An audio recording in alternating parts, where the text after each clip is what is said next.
Welcome back to my round 3 recap from the Qatar Masters. I do appreciate everyone chiming in to answer my question in the last recap, how to pronounce the name of this country. It seems like the typical English way of saying Qatar is Qatar, so I think I'll stick with that. But anyway, this is my round 3 game. I played a fellow American, actually fellow Missourian, Josiah Stearman. We traveled all the way to Qatar from Missouri to play each other. This is a friend of mine. He is a student at Mizzou, and we actually played for the first time OTB a few months ago at a local St. Louis chess club quads tournament. It was a Friday night quads, and we had a really interesting game, which I actually filmed, but I never actually uploaded the game to YouTube. So I think what I'll do is, if this video gets 2,000 likes, I'll upload that game to YouTube and you'll see another really cool, crazy battle. In that game, I had played the London opening, but in this game, I decided to not play the London opening, and I played e4 on move 1. Now, I talked to Josiah after the game, and he told me that he was mainly preparing the London, but then he realized that I'm capable of playing a lot of different things. So yeah, e4 is definitely one of the things I sometimes like to play. And I was expecting him to play the Sicilian, which he did. And why is there so many side variations? Let me delete. I copied this from the broadcast, so maybe there is engine analysis run, but no spoilers just yet. Let me hide everything. And yeah, so coming into this game, I was expecting Sicilian, and I opted for knight to c3. And I was trying to target some lines where if he plays knight c6, I would play bishop b5. And there's a lot of like tricky variations that I was ready to go into. For example, knight d4, knight f3. It's a fun opening to prepare from the white side. But he did not play knight c6. Rather, he played pawn to d6. And before the game, like I was checking his stats of like the moves he plays in this position, and the only moves I could find that he plays is knight c6, sometimes e6, and sometimes g6. But I don't think there is a single over the board or online game where he's ever played d6. So this is definitely a surprise. And before the game, I kind of made a mental note that if he plays this move, I would just play a Grand Prix attack. And the Grand Prix is f4 in this position. And essentially to get a setup with knight f3, bishop c4, castle, and then get some quick attack in the early middle game. So yeah, I was still kind of within opening preparation after g6, knight f3, bishop g7, bishop c4, and then he plays pawn to e6. And I pretty quickly castled. Now, it turns out that I had another option in this position, and he actually told me after the game that he checked with the engine, and the engine apparently really likes his move d4, which I knew is an idea in some positions, but I didn't realize how strong it can be immediately. I think the idea is after takes, white has knight b5, and there's maybe some cases where white can play c3 and then try and target the d6 pawn, because yeah, it's a bit awkward that black has committed to e6 and g6. d6 is definitely a weakness with the bishop not defending it from f8 or e7. So unfortunately, we did not go into that. I think that was my first chance to get some advantage, but I castled. He plays knight e7, and now I play d4. And this is a little bit different because after takes knight b5, he plays a move pawn to d5. And it's a bit concrete, I would say, where black is forcing matters, forcing some liquidation in the center. I pretty much had to take on d5. And then he takes back with pawn.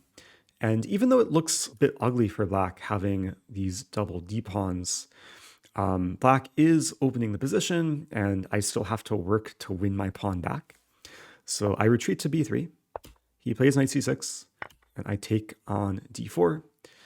And yeah, once we got to this position, I was feeling pretty comfortable because I won back my pawn, and I'm essentially playing against this isolated D pawn, which can be a long-term weakness for black.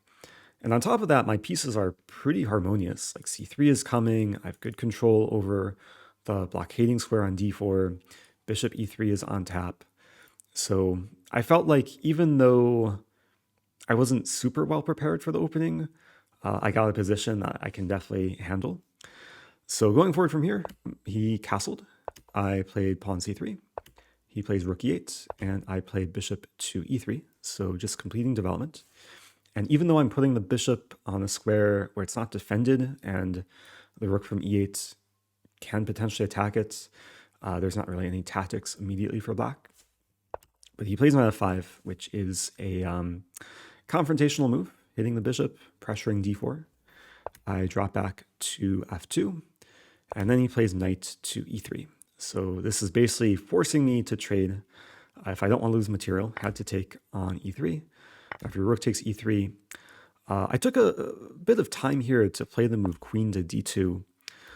Initially, I had the thought that maybe I can win a pawn with knight to c2, attacking the rook and unleashing the queen, so essentially winning d5.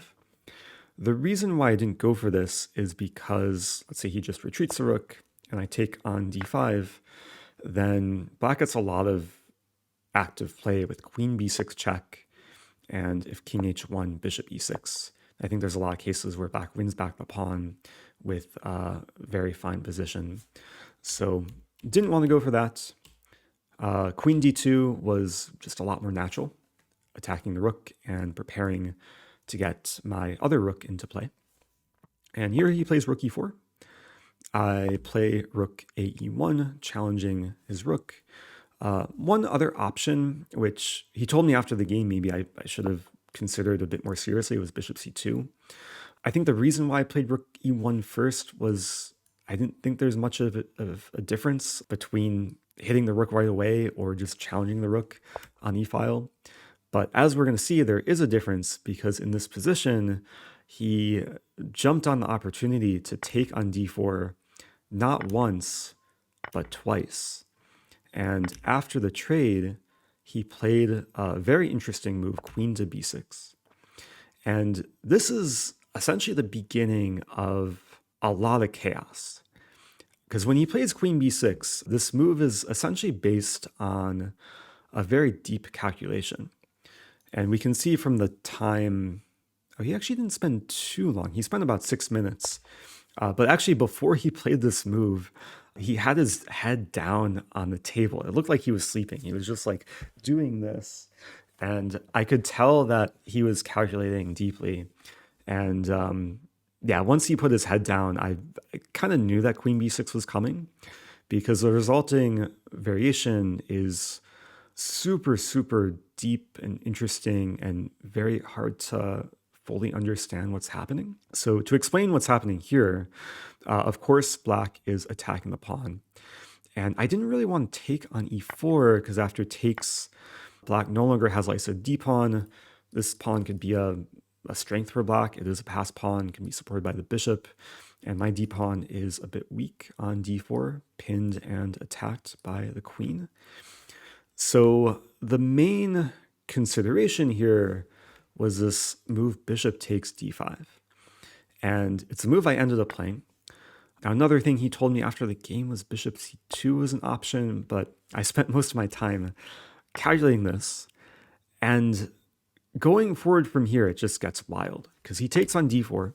At first, it looks like, okay, black is going to win material. Like he's hitting my queen and bishop and setting up some discoveries against my king. But I have a counterpunch, rook e8 check, forcing king g7. My queen and bishop are still attacked, but I have the move queen c3. And this is what happened in the game.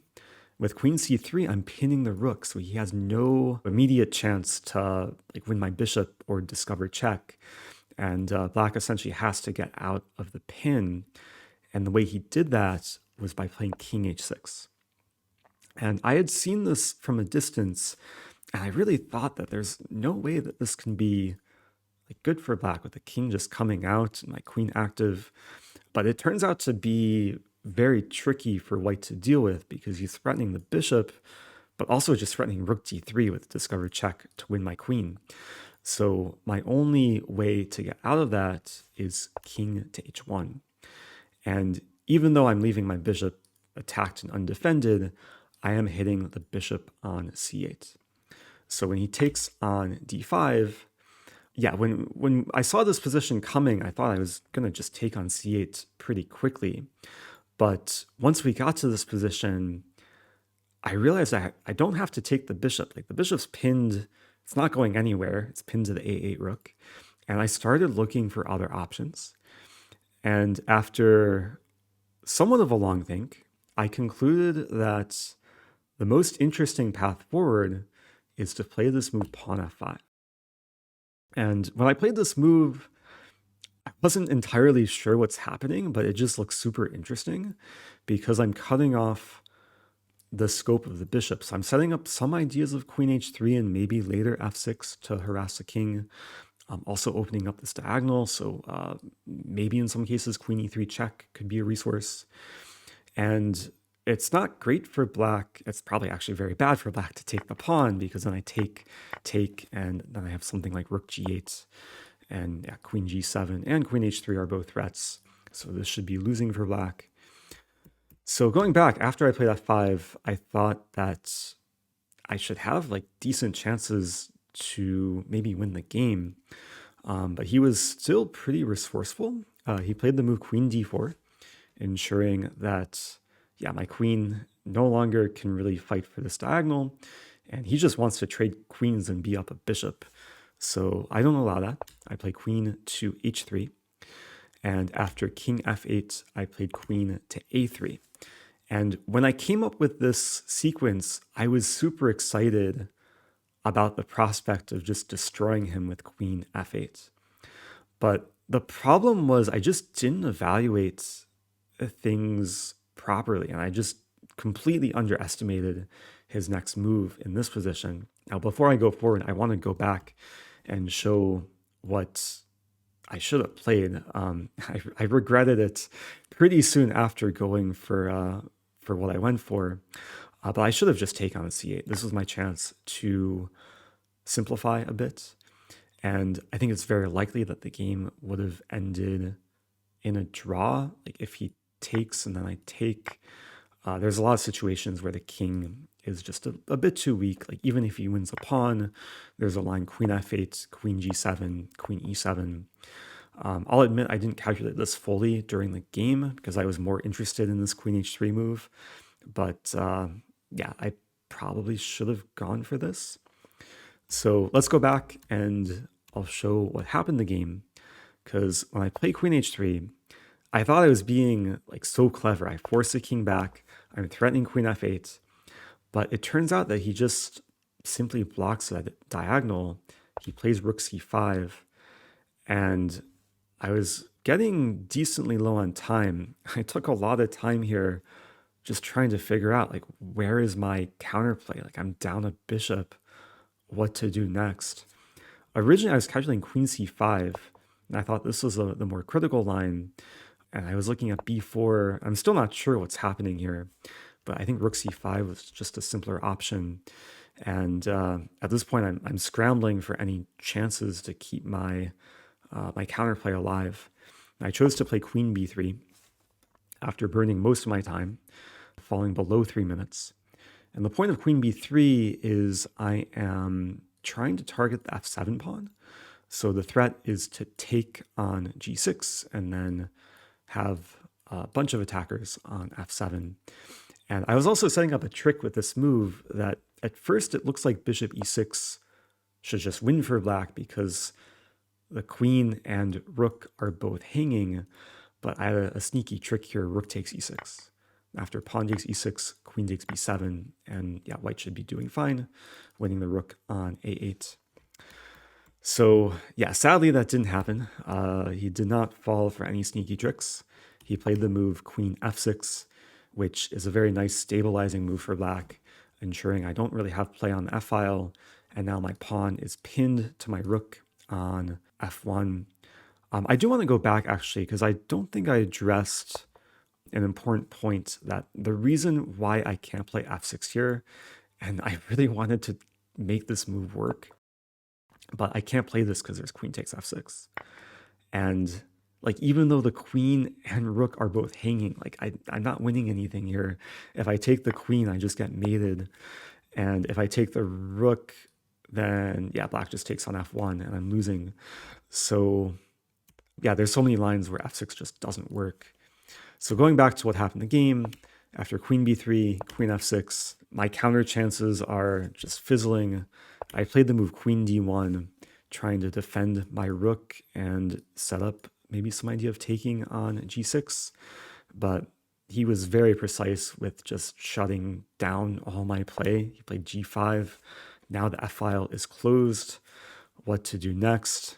I tried to throw the kitchen sink with the move h4, but yeah, it wasn't much of a kitchen sink, and he simply caught whatever I threw at him.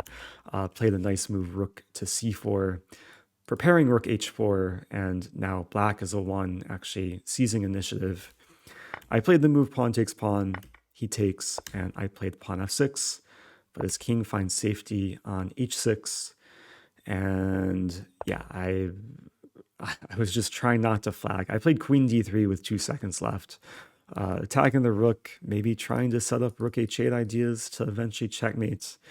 But yeah, white's play is just too slow.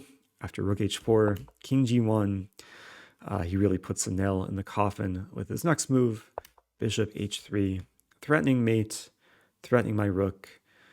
I didn't resign. I still tried to keep the game going. I played rook e2, but then he plays rook g8, and it's black with full control on the king side, threatening bishop takes g2. I defend, but then he plays queen c1, rook f1, queen c5. And I actually ended up flagging in this position. Like, my time ticked down to 0, and I tried playing rook f2, but I had already flagged. If I did get in rook f2, he just takes on g2. And yeah, this is resignable for white. So yeah, ended up losing the game after somewhat of a messy finish, or kind of unfortunate finish on my end, which I never actually ended up winning the bishop. I missed my chance to take it. So I think now is the time to check the engine analysis and see what the critical moment was. Now, I already have a pretty good idea of the critical moment. So let's just go into this graph. Yeah, I'm definitely not a perfect game on my part. A lot of inaccuracies, 2 blunders, 1 mistake. My first inaccuracy was in the opening. Like, I didn't even realize that this is a wrong move order for black. If we just look with engine here. Oh, I was wrong earlier about knight b5. I'm just supposed to take on d4. I guess it's a good version of an open Sicilian with yeah, black having committed to a lot of pawn moves. So okay, that's useful to know. So I didn't play d4, and then actually all of this was clean play, and really even through bishop d5, rook d4, this is all fine according to the engine. And the key moment was this position. Queen h3 was just a really bad move. Goes from almost equal to completely losing. I did have to take on c8, and engine's giving a small plus for black. Yeah, he could have taken on f5. But then, what is this line? Queen c1, king h5. Wow. Because if king g7, I take, and then queen g5 is coming with some perpet.